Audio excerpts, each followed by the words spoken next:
Hello, everyone, and welcome to the Business of Learning podcast. My guest here today is Jordan Levy, who is the CEO and co-founder of CapSource. Jordan, welcome.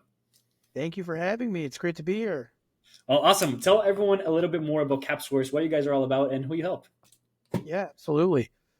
So our mission is to help students figure out how to build their careers, advance their careers all through formal education programming. We're trying to help schools shift their approach so that it's a little bit more industry integrated, career Mm-hmm. education focused.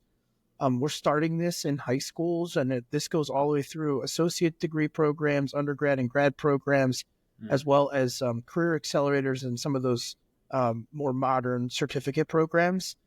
The hope is, leverage industry as part of the learning process for students. It exposes them to different careers, different job roles, different industries. Mm-hmm. They can use those experiences to inform if they want to get deeper into certain areas or Mm. learn what they don't want to do. The Yeah. hope is if you help people find what they're passionate about, um, people will live more fulfilled lives and be more Yeah. productive.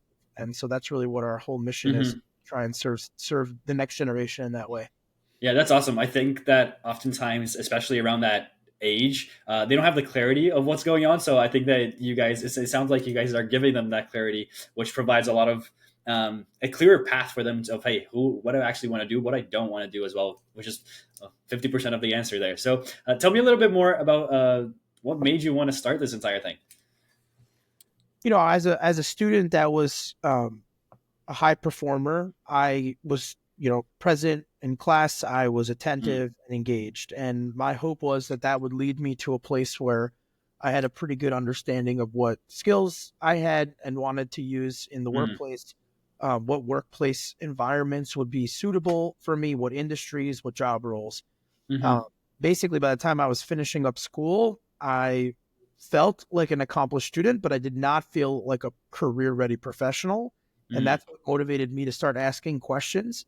And really, that's what helped me drill down to where we're at now. So, mm, spoke to a whole bunch of my faculty from other schools, basically asked, hey, if this is business education, why don't we work with businesses? Um, mm, and so what I learned from some early interviews was that it's just not as accessible to educators and easy to incorporate into programming as they want and need, mm, based on their busy lives and how much pressure there is to do stuff outside of just the teaching and learning and curriculum design. So, mm, we're essentially a software platform and a service provider that helps bring the industry organizations, the appropriate working professionals to the academic environment, mm-hmm. and structure the learning experience so that we could set expectations, align objectives between organizations, educators, and their students, and then ensure outcomes. That's so interesting. And I'm curious on one thing. Out of hundreds of conversations that I've had, there's there always seems to be the consensus that the higher education space, universities, colleges, is a very tough industry to kind of weave your way around and kind of get into it. I was wondering for you guys, what were some of the challenges in growing the business to where it is now and applying yourselves and putting yourselves out there in front of these universities to create these working relationships? Yeah, in a lot of cases, like you can't take a traditional like venture route to build the business because most most venture firms that focus on ed tech want to see 1 million in annual recurring revenue before they're even going to really evaluate you as a product, which means you need to achieve product market fit before you can even get investment dollars. So Mm-hmm. we bootstrap the business. We have ever since we got started. Um, we've put pretty much every dollar we could into software development and software design, which has led us to where we are now, which is a SaaS platform with added services rather than a services business with a technology wraparound. We really want to be an experiential learning management system, so a tool that helps educators understand what type of experiential learning Mm-hmm. is out there, effective for students given different constraints and goals, and then use that platform to build that programming, engage students and industry, and then Mm-hmm. measure success and re-engage. Right. I think a lot of what we're trying to do is make it easier and easier if you're building programs to rebuild those programs and Yeah. re-engage industry and new students in similar ways. So it's just more and more turnkey. It sounds like it's a B2B or B2B2C approach. Is that kind of what you guys have going on there to reach the or get the impact that you guys have for these schools, or is it just the B2B where it's really the schools driving these forward to help their students? There's definitely elements of B2B2C in our business model. Our end users include students. Um, Mm-hmm. they're the primary beneficiary of our work. Um, so are the educators and industry Yeah. organizations. So predominantly our contracts are with um, either departments at institutions or colleges or an entire university. Mm-hmm. And then with industry organizations, what I like is we often work with senior leadership or leaders of teams within organizations who have Mm-hmm. the ability to commit to working on outside projects. We try to keep it low cost for companies so that there's no friction for them to say yes. Mm-hmm. Some of our programs are premium. Some of our programs, require sponsorship because the schools need sponsorship to Mm-hmm. run their programs. So we're flexible in the approach. All we're trying to do is increase the volume of these opportunities. Basically, the last time there was a comprehensive study on the amount of internship experiences in the U.S., they evaluated it was basically about 1 million. There's about 20 million undergrad and grad students Wow. enrolled right now in school. So if you're not the top 5%, you're not getting that experience. And Hmm. then the scary part is there's about 80 million young professionals that are in this kind of range Hmm. of either getting an associate's, bachelor's, or Hmm. graduate degree. And so the we really need a lot more than 1 Yeah. million of these experiences, especially to help people figure out where they want to go in their career. Hmm. Because often, and I think this is kind of the hard part, you know, students learn what they don't want to do through these experiences. So Yeah. Yeah.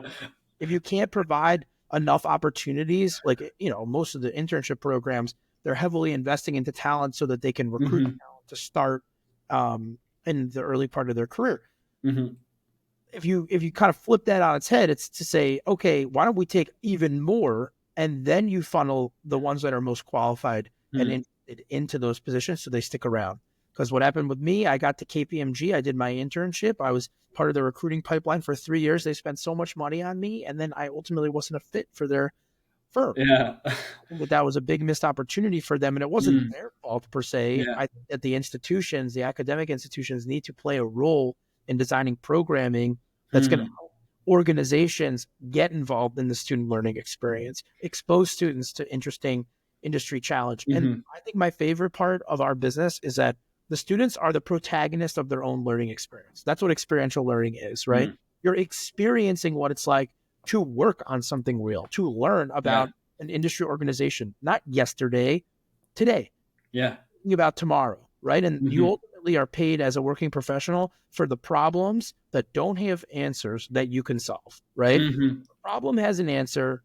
We don't need you to solve it. So how teaching students to work towards an answer key, we need to teach them how to work Yeah. towards solving complex Mm. problems with all sorts of digital tools Yeah. and collaborate with other students and teams Hmm. to get through, what's really most important as a working professional. Yeah, that's so interesting. I really like the story that you shared of the students finding out what they don't want to do, because I think that is such a common thing that happens, and I can personally say that for myself too. I went to the internship and I did the entire thing a year, and I was like, I definitely don't want to do this, but I was like, okay, what do I actually want to do? And that answer never came. At least it wasn't instantaneous, right? So it sounds like you guys are doing just really allows them to overcome that obstacle. And speaking about obstacles, I'm wondering, when you guys are speaking with these schools, these institutions, what are some of the main things that you guys are trying to convey to them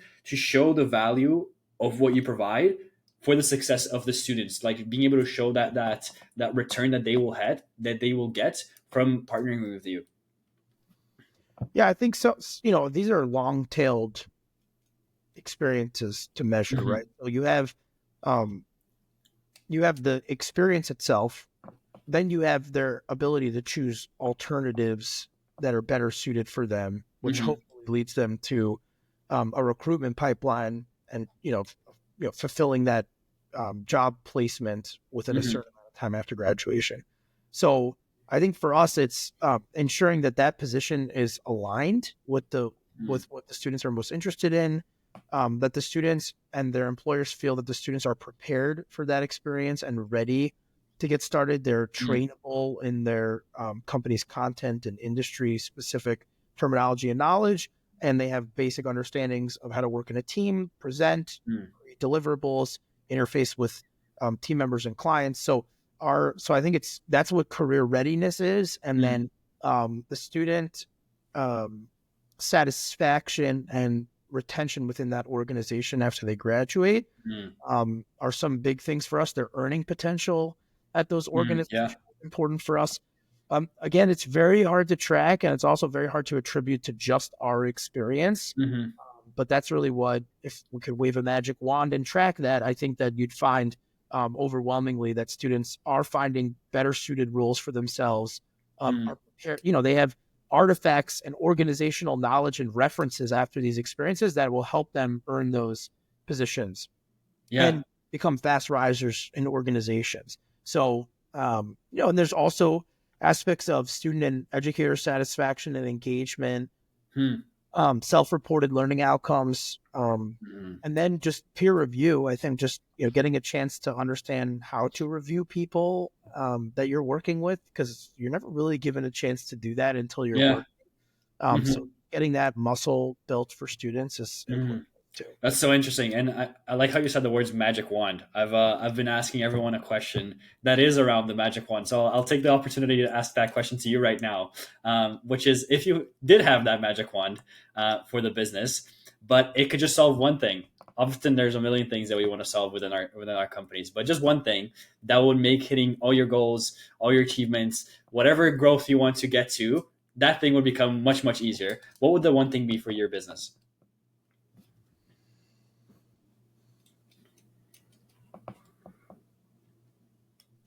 It's hard to say. So I'm going to answer with, well, obviously this analytics, being able to analyze these types of Okay. outcomes, I think would be great, because I think it's just Mm-hmm. important for our current and prospective customers to have that Mm-hmm. traceability. But it really is hard. You need a lot of access to data, Mm-hmm. institutional data, industry data, matriculation data, job performance data, which we Mm-hmm. just don't have. So that would be one nice magic wand. I think Yeah. the thing that I love the most, um, and I believe that we would be very interested in continuing to enhance with a magic wand, is Mm-hmm. our product. I mean, we have such a robust ecosystem, and we have such big dreams of where we want to take the product.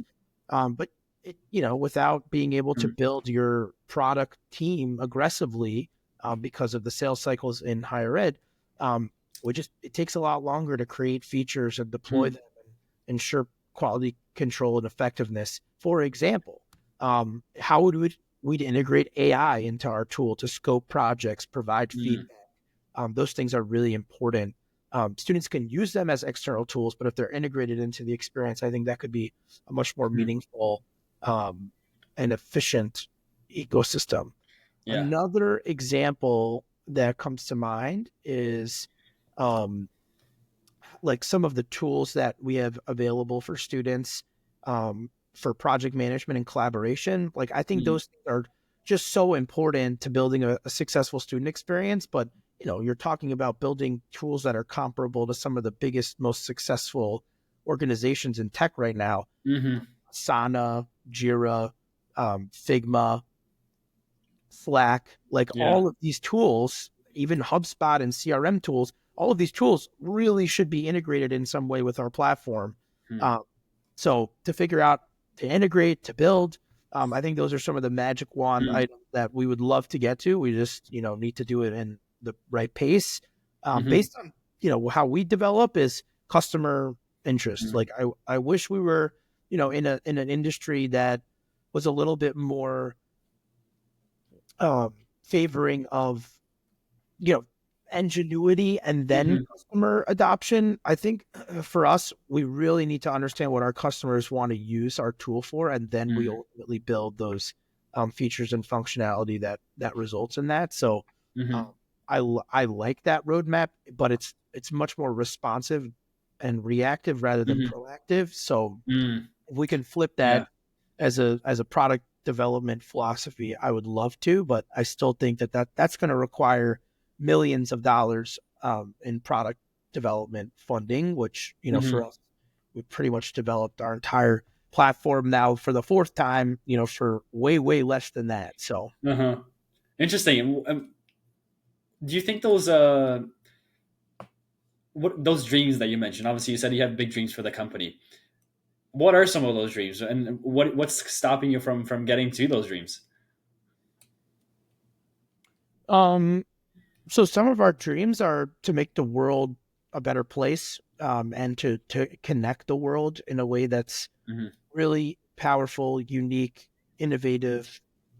Um, a lot of our features are about collaborative innovation and open innovation. If Mm. you're using a case study, for example, we have a great case study about the Sony Open in Hawaii, which is a PGA Tour event that happened not Mm. long ago. It's pretty much the beginning of every season. They're looking for help with their volunteer recruitment and engagement strategy. So Mm. that's a project, it's a case study that anybody can work on.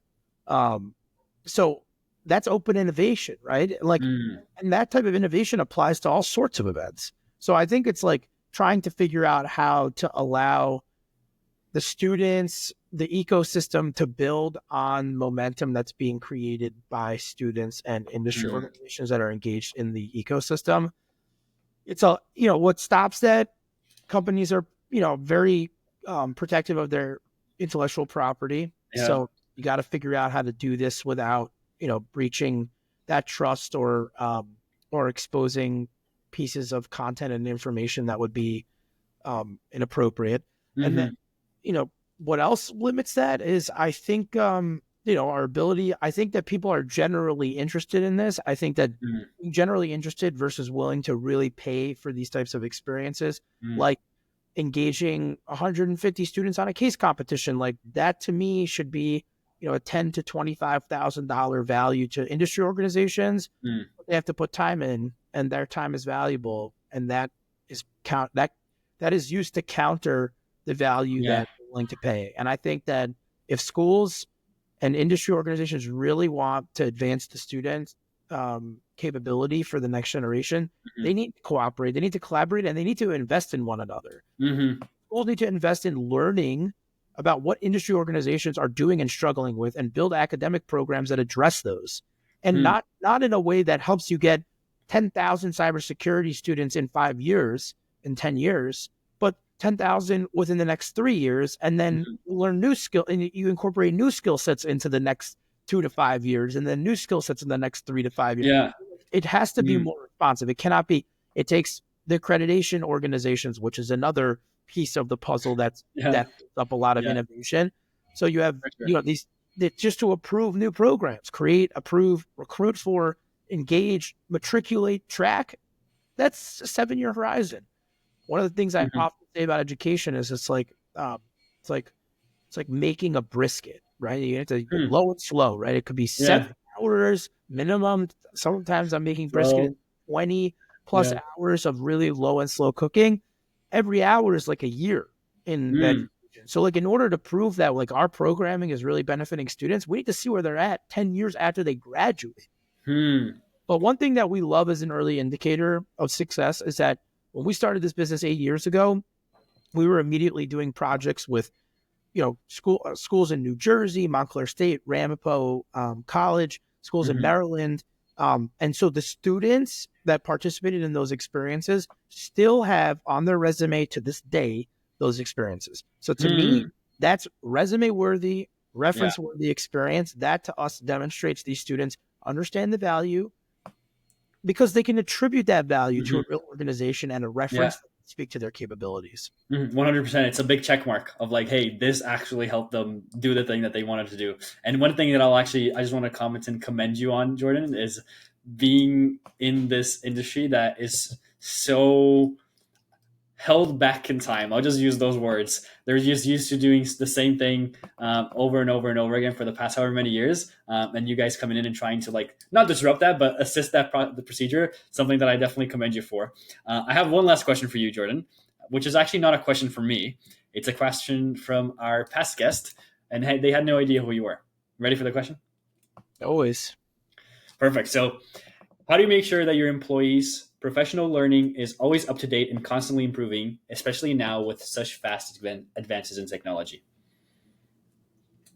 You know, it's with a small team, it's very easy to Mm, continuously innovate and collaborate. And I think, throughout the years, we've engaged so many different team members, probably over 150 over the course of CapSource's 8-year history now. mm, So if you think about that, at times we've had 20, 25 people, lots of interns, lots of, kind of energy and buzz. And then at other times it's like, you gotta focus on mm, your core, and you got to make sales, and you got to really focus on product innovation to bring it mhm, to customers and close deals. And, you know, especially post COVID, things, definitely got challenging in the higher ed sphere.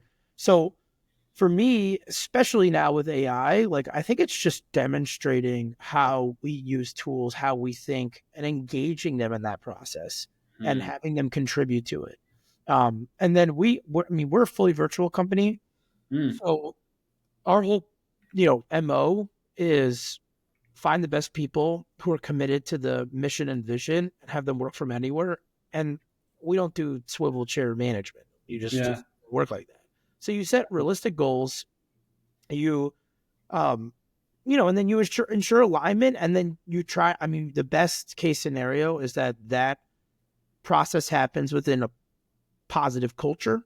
And I think that really comes down to staying positive. I mean, there's always Mm, times with entrepreneurs that you're like banging your head against the wall, like, am I going to make it through this? How am I going to make yeah. it through this? And then I think that's where you realize, yes, it's nice to be able to rely on your team, but your team is relying on you. Mm, And you need to show up with your game face on, ready to go, positive, committed to growth and excellence, no matter what. And sometimes it's a struggle, no lie, but that's what the journey of an entrepreneur is all about. It's like knowing that what you're doing is something that you really care about, knowing that the people you're impacting value it, knowing um, that you're creating value for not only them but your organization mm, and your employees. I mean, the fact that I get a chance to interact with people across 10,000-mile radius, and ultimately communicate with them and share culture with them and build mhm, culture with them and understand their cultures. Um, and you just begin to learn how small the world really is. We have a customer who lives like, or a school customer that lives right across the street where one of our employees mm. has their children going to school in the Philippines. And it's like, Wow. wow, like what a small world. Like that Yeah. is as small as it gets. So it's just celebrating those like little aspects of humanity and Mhm, giving people a chance to connect and enjoy and self create. I think like giving people a chance to embrace creation and ingenuity and innovation, I think is really important. So, um, yeah, I think that's what culture and constant improvement is all about. I think right now it's all about teaching people how to prompt AI, how to use AI as part mm, of their workflows, save some time, learn a little bit more, maybe be a little bit more articulate in how mm. you're communicating.